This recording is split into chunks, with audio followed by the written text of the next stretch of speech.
Hello, I'm Pamela Marshall-Coons, and I would like to invite you to the 5th Annual Sunshine State Book Festival.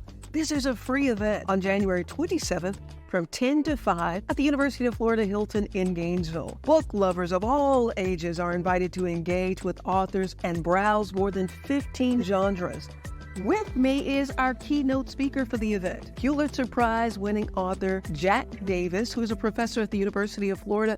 Jack, thank you so much for being here with us today. My pleasure. Thank you for having me. So, Jack, in addition to teaching environmental history and sustainability, you are also the author of several books, including the Pulitzer Prize-winning The Gulf, The Making of an American Sea, which has brought a lot of attention to the environmental evolution of the Gulf of Mexico. What prompted you to write this book?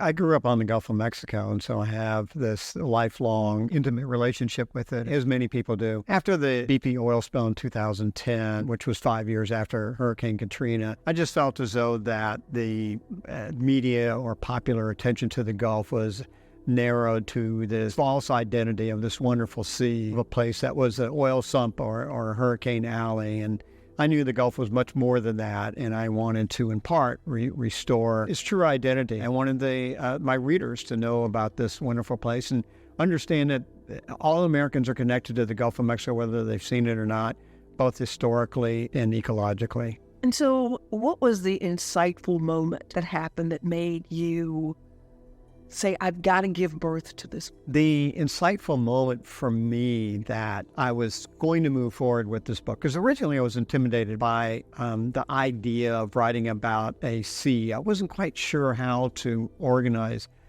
the book. But I had a conversation in a parking lot in St. Augustine one evening with a friend of mine during a conference, and I told him, I think I'm going to write this book about the Gulf of Mexico. He was thrilled. He said, oh my gosh, what a fantastic idea. And suddenly this idea of writing about the Gulf became attached to me. And so I knew I had to move forward with this, and I was asked to write a story for Forum magazine, the magazine Florida Humanities, about the Gulf of Mexico. And when I wrote this, it forced me to figure out how to enlarge it into a book. And then I was hooked from that point on. It turned out to be just a labor of love writing this book.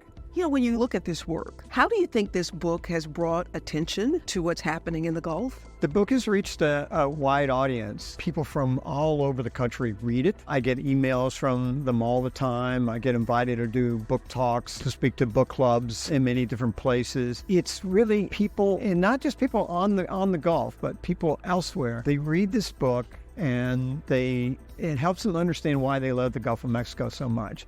Policymakers have read the book. Politicians have read the book. Members of state legislators have read the book. I cannot say that the book has actually been responsible for policy making, but I'm hoping that it does lie in the back of minds of policymakers when they are making decisions about the Gulf of Mexico. The prize to me is not about the book. It's not about me as a writer.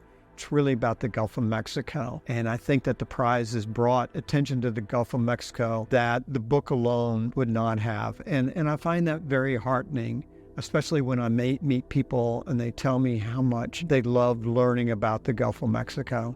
Very nice. Your latest book, The Bald Eagle, The Improbable Journey of America's Bird, was a New York Times Book Review Editor's Choice. I was writing about this majestic bird so important to you. The bald eagle is this charismatic species that everybody knows that is so intertwined with our national culture. But our history with the bald eagle is a bit of a checkered one. We pushed it to the brink of extinction twice. But it's a story that's not all doom and gloom. It also includes a redemption and restoration. So I wanted to tell this great American conservation success story, how we brought the bald eagle, with its help, back from the brink of extinction. What is it when the audience comes to the Sunshine State Book Festival? If there's one thing you want them to know about the bald eagle, what would that be? I want people to know that the habitat of the bald eagle is our habitat. When we foul the bald eagle's nest, we foul our own nest. One way that we restored the population was by cleaning up that nest. And when we cleaned up that nest, we improved our own quality of life. You cannot separate our quality of life from that of wildlife. And that we can change our ways, that we have the capacity to reshape our relationship with nature that will benefit both nature and us. I know the audience will not be disappointed when they come to hear you speak at the Sunshine State Book Festival.